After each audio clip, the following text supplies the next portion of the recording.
अनगिनत सदियों से गीता के उपदेश इस संसार के समक्ष प्रस्तुत हैं और ऐसे अनगिनत घर हैं जहां श्रीमद् भगवत गीता एक पुस्तक के रूप में उपस्थित है। इनमें से शायद एक घर आपका भी हो, है ना?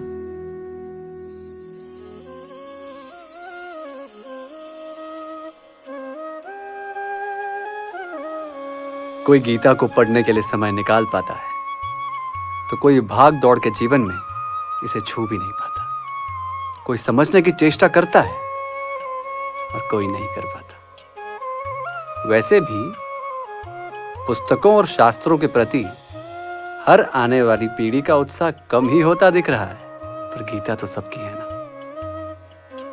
और मैं हूं आप सबका कृष्ण, आप में से हर एक का।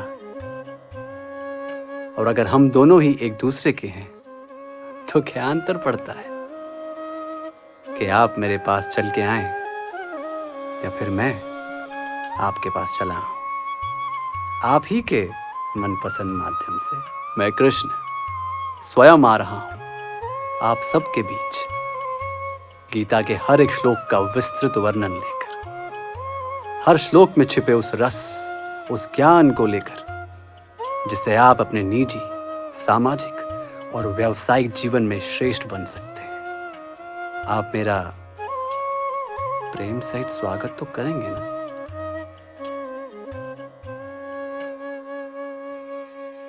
हमारे जीवन में भी तो ये होता है कि हम छोटी छोटी चिंताओं पर ध्यान देते देते अपने अंदर की एक शक्ति को अनदेखा कर बैठते हैं। जीवन की भाग दौड़ में हम ये भूल जाते हैं कि हर समस्या का समाधान हमारे अंदर ही है। हम बाहरी जीत को ही सच्ची जीत मानने लगते हैं, जबकि जीत तो तब पूर्ण है जब मन की हो, और उसके लिए चाहिए शांति, मानसिक चेतना, सत्य, धर्म का साथ। इन सब को अनदेखा करने की भूल मत कीजिए और घबराइए नहीं।